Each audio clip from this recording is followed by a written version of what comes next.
Okay, so today we're doing extending sociocultural theory. And last time we left off discussing Vygotsky's approach to the study of development. But we did so in fairly broad terms. Before that, we'd spent a good long time building our case for why a new perspective was needed, right? But today we're going to get into a little bit more detailed explication of sociocultural theory, in particular as it's been extended by Neo-Vygotskian. You should remember that Lev died pretty young before he could do more than outline the broad brush of the theory and focus in on a few aspects of it. This is contrast to Jean-Jacques Piaget, who lived a good long time and was able to enjoy his role as an intellectual titan in psychology. That's why I be eating right, so I can live and enjoy my role as an intellectual titan. Just kidding, I want to live fast and die young and have my brilliance be discovered after I'm dead. But I digress. We start with a few slides just to remind you sort of what we talked about before. So there, the key questions. We talked about text, macro system rather, probably a better illustration of the levels. So we come back to Lev, and I just wanted to contextualize just a little bit more, particularly as his work relates to Marxism, right? Because Vygotsky actually set himself about the task of developing an approach that reflected the values of social equity that are, come out of Marxism and other things, but he was attempting to reflect those values. And so the question arises, am I trying to argue that in order to value the theory, you have to become a Marxist or a socialist or any such thing? And of course that depends, right? Were you a white supremacist when you unwittingly or wittingly held social Darwinist ideas that undergird, a lot of the mainstream psychology that you up to this point perhaps believed pretty without question? So I would say no, you didn't have to be a white supremacist to believe in theories that had white supremacist implications. So in the end, I would say the ideology that he was working with helped him shift focus to an appreciation of the social, the cultural, and the historical.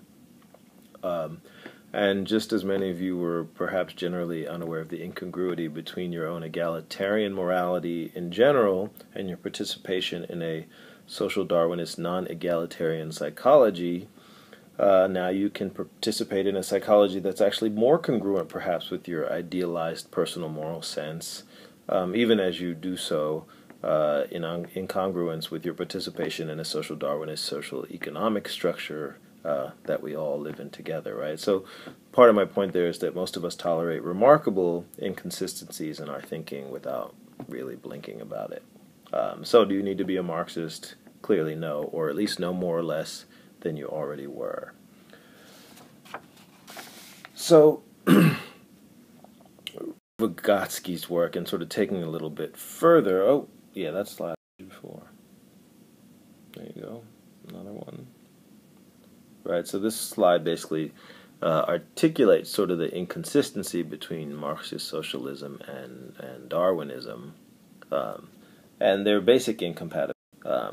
But I say that to say to you, and yet, I don't know if I should go so far as to say it's kind of okay, but it's certainly kind of normal or common to have that inconsistency in your life. So yeah, we talked about the child inactivity, really? We talked about the child inactivity in context.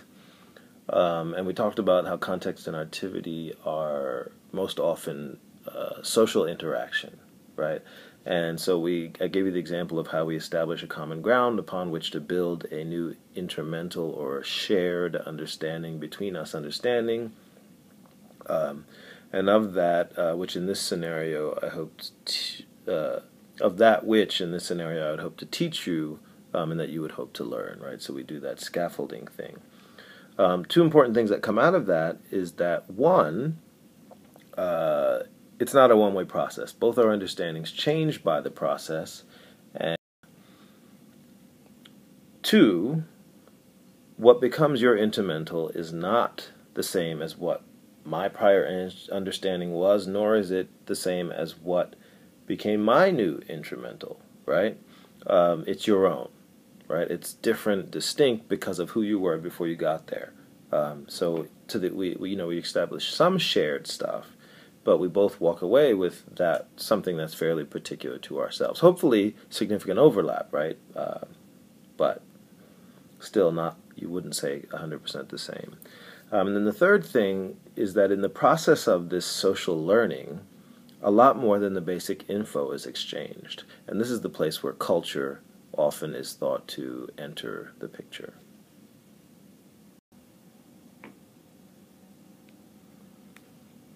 I realized I'm a couple of slides behind where I want to. We just finished talking about this intermental intra. I'm new at this screencast thing, so bear with me.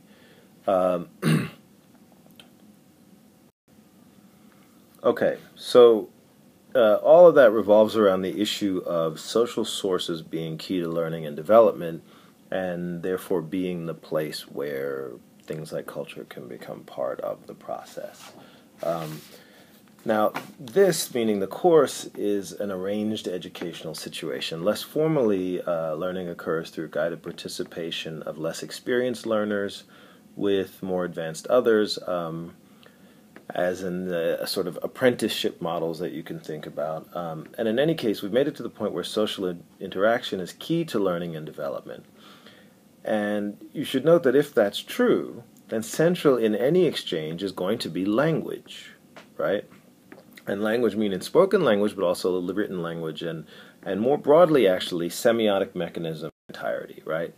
And so here's a definition of semiotics. General philosophical theory of signs and symbols that deals especially with their function in artificially constructed and natural languages, comprising syntactics, semantics, and pragmatics, right? So language is actually among the semiotic mechanisms that mediate all human exchange and therefore also mediate the processes of constructing meaning, right? And semiotics are various signs and symbol systems of representation that we use as humans, right? And they include language system, counting systems, writing systems, artistic representations, schematics, and other kinds of tools. These are all the mediums of exchange, the ways that we represent ideas and concepts and things for, to, and between one another. We use paper and ink or pixels on a screen or paint on a canvas to represent that which we know or that which we believe when in exchange with others, right? If we didn't need to communicate with others, none of these things would be especially necessary. And so they have the explicit purpose of creating and facilitating interaction and exchange, right? And so when I describe these symbol systems, I feel like in a certain way I'm stating the obvious. And I would ask you to ponder that. Are these things that you've thought about before? I bring them up for the really specific reason that if such things are the means by which we express knowledge and the means by which people construct knowledge in social interaction, and by the way, you in a book or a painting counts as a social interaction in the way that we mean it. It's interacting with the systems of the culture and the artifacts of the culture. If that's true, then these things are critical elements in supporting and transforming mental functioning, i.e. they're the critical elements of development. And I'm hoping when you look at the list that the connection to then social, cultural, and political history becomes especially obvious, right? So I'm hoping you're having a little bit of an aha in terms of a process, a mechanism by which cultural artifacts become part of all social interaction and therefore all development, right? They carry with them, right? Every language system is clearly going to reflect the culture in which it's developed. Similarly, artistic representations, map sign, all of those things carry with them additional information aside from sort of the main content. As does, a screencast that I'm making on an iPad, which is leaning against my laptop that you're going to watch on the internet.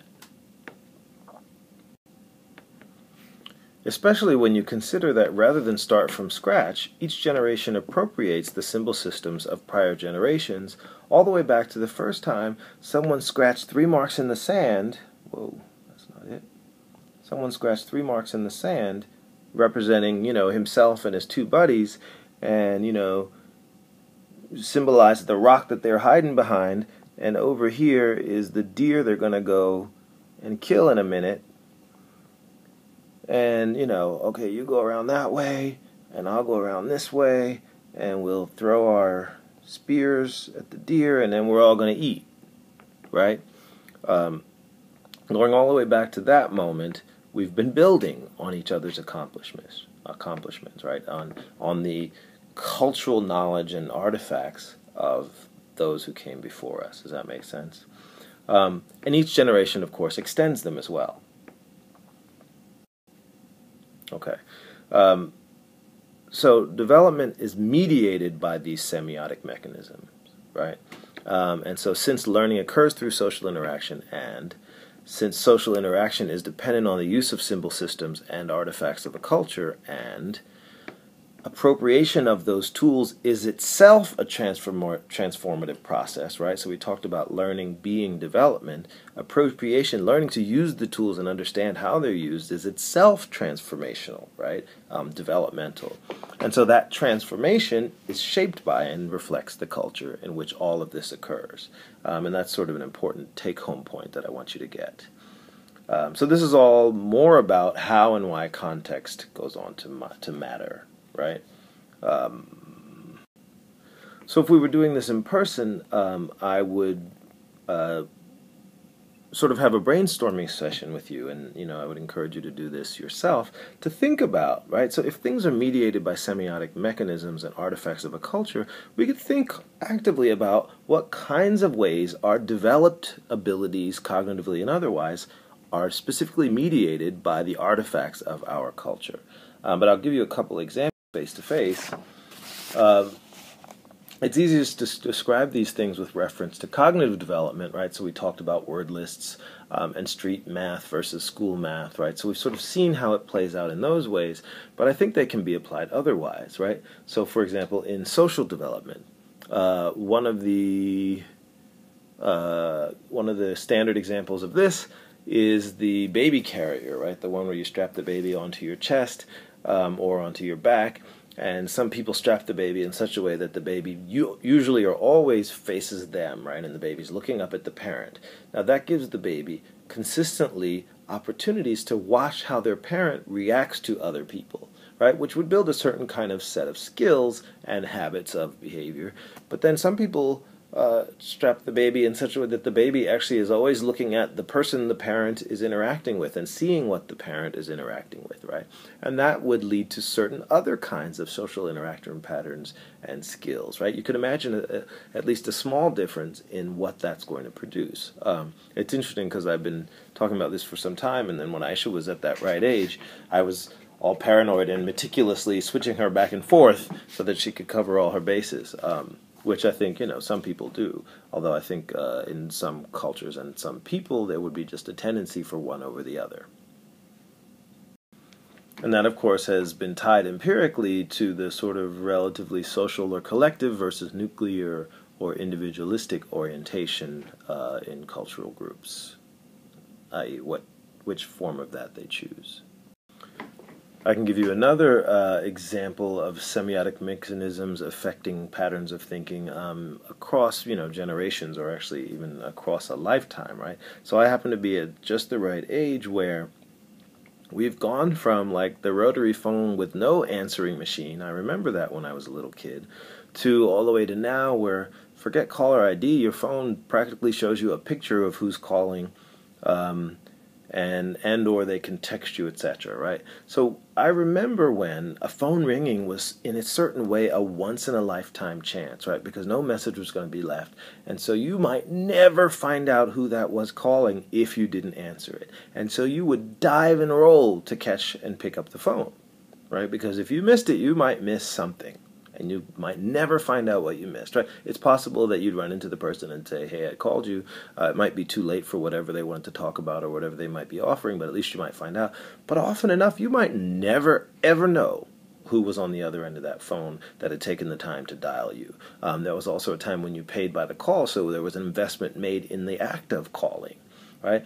Now we have this whole other paradigm where, if you always answer your phone, you will be universally accessible and therefore universally harassed. And so I had to have a significant reconfiguration of my thinking pattern about that, my interaction with that technology, but more broadly my interaction with other people, because for a long time I always answered my phone, and then it was, often enough dumb stuff and harassment, etc.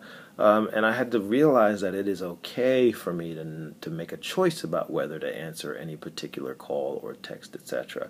I think if you ask my wife, she'd think I took that choice a little too seriously, and she wishes I answered my phone more often. But you can see the difference in the kind of pattern of thinking that has to evolve as these tools evolve, right? Without trying to be too specific, I think Facebook is causing a lot, or has caused, social media in general, but we can talk about Facebook, but also tweeting. They have also caused us to develop new kinds of relationships with people and information. For example, at the beginning of Facebook, people really thought those were your friends, even people you'd never met. I think people have, sort of learned a little bit better than that now. But I sense that it is causing a significant shift cognitively in the way we think about relationships and relationships with other people, and what criteria we use to call ourselves knowing someone. Trying to think of an example in physical development, right? How semiotic mechanisms, how our technologies have influenced physical development. The only example that I've ever come up with that was sufficiently amusing but sufficiently possibly true is walking, right? In my view, walking is a natural act that we as humans, most animals, but we as humans were designed to do, right? It should be fairly natural to us, and most of us certainly can walk. But have you ever noticed some people actually seem really bad at it? They just seem to be bad walkers. Someone who walks as if to do so is an unnatural act for them, right? And I don't mean someone who's got an injury or a disability or some other sort of obvious reason for that, but someone who's perfectly healthy, perhaps even fit, but still sort of walks as if it's not a natural act for them.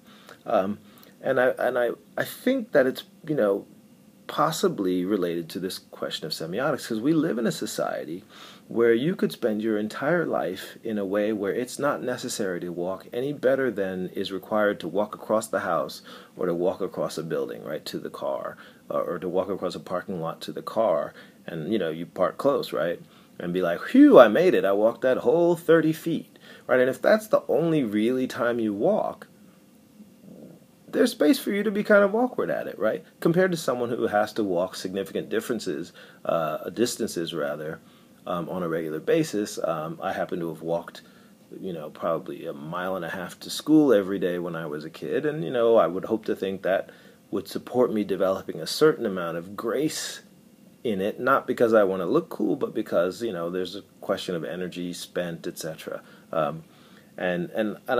So, you can complain about this example if you want, but it strikes me as a possible way that our technologies have actually had a profound impact on skills we build, even around something as natural to us, presumably, as walking.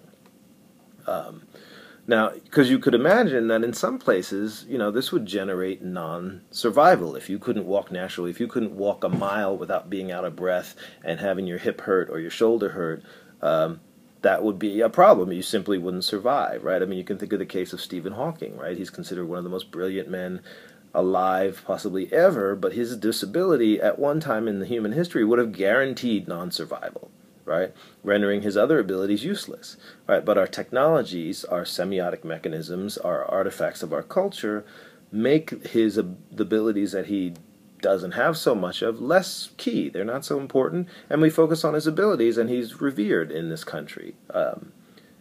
So I hope you see where I'm sort of going at with this set of examples. But what's important is that it's not a capacity issue I'm talking about in general, right? Purely cultural, right? That some people just really never learn to walk in such a way as not to have a backache at the end of a half a mile or a mile. I think the way some of y'all whine about having to walk from South Campus, I might be talking about people in the room. Okay, so the take-home message there is about mediation with semiotic tools, right? So since learning is social, these tools mediate, and culture serves to form our development, right? And so an appreciation of these tools being a transformative process, you learn something that learning transforms your thinking, and that transformation is development. And this is what Piaget's theory gives us this is what Vygotsky's theory gives us that Piaget simply doesn't deal with, right? In sort of viewing the child as this sort of flower that opens up and develops from within, that, might get a little brown on the edges if it's too sunny or not enough water, it doesn't account for this kind of transformational interaction with semiotic mechanisms. And that's a really, really important thing. Okay, so not to beat a dead horse, but yes, to beat a dead horse, the distinction, you see the distinction, right? So Piaget says you develop a capacity and subsequently master content at the level appropriate to that developmental stage, where sociocultural theory says you learn something, right, content, and that learning transforms your thinking, and the transformation is development, right, or at least an important aspect of it. And since the learning was social cultural, so is the transformation tied to the social and cultural factors, the semiotics, the technologies, and so development is tied to same, right? And so when we talk about in your syllabus, it says, what's the big deal about Vygotsky? This is essentially it. And I'll say just a few more things that talk about why it's a big deal, in particularly the context of education. So, I want to talk about formal instruction as in school, and then other less formal modes of learning as described in sociocultural theory, right? Vygotsky wrote about everyday and scientific concepts, and the importance of understanding them is in their interdependence, right? So scientific concepts are concepts are concepts, let me try that again. We mean contexts that are and experiences that are arranged for the stated purpose of providing social interactions that allow students to build on the concepts and values they bring to school, right? That build toward the appropriation of specific tools and concepts that you'll need to function as a member of the society, right? That's what schooling is about, is sort of training people into that which they will need to function as members of a society. And so scientific concepts are the building of those things, but those are typically built onto everyday concepts, right? So many times the tools that are used to build onto the everyday concepts, to build scientific concepts onto everyday concepts, are the semiotic mechanisms that we talked about, the representational and ideological activities, art, English, math, and they can also be content, facts, concepts, as in civics, history types of things. But either way, the scenario is arranged. It has the specific goal, and it intends to build on and extend the other type, which are the everyday concepts, right? And everyday concepts are, sensation, reactive attention, associative memory, etc., right?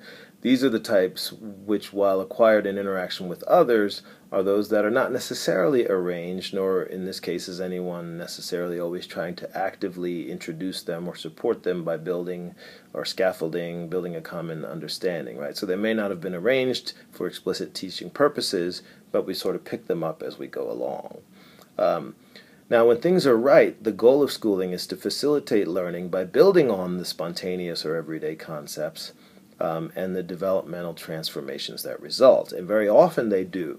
But once you recognize that formal schooling is a culture-bound endeavor, and knowing that scientific concepts and thus their learning is definitely culture-bound as well, you are forced into a recognition that in a diverse society, the possibility for a mismatch is present, right? So that people can come to the table with all the right everyday concepts, but a failure at the level of scaffolding, whether it comes because of failure of the semiotic mechanisms, failure to establish a shared understanding, etc., a failure there can be the result of a mismatch in, like I said, a pluralistic society where we have people coming from different cultural groups.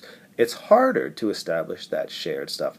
people may not have the same access to and awareness of and motility, utility with all of the tools and representational mechanisms, the semiotic mechanisms that are supposed to be enabling their learning. And so right there you have a point of possible disconnect, particularly in general, but particularly across groups, whether it's racial, cultural groups, economic groups, etc. And that, I think, is one of the biggest deals about this, because it relates to the very real social problem of, the performance gap in a variety of ways. When we don't acknowledge this point of possible not connection, it's much easier to blame the kids for failing to do something. When we understand what those mechanisms are for, then we can't help but, when the disconnect happens, holding the teaching institution and the teachers and the sort of way we do schooling responsible for those problems. And that's something we'll talk about more and read about more going forward, but I think it's important to establish this sort of process or mechanism for it at this point when we're talking the most about semiotic mechanisms, etc. And that will conclude this, screencast. I'd be interested in what you all thought about it, how you experience it. I don't think I'd do a whole bunch more of it in my courses, but from time to time I think it could be useful, but your feedback would be really helpful. Thanks.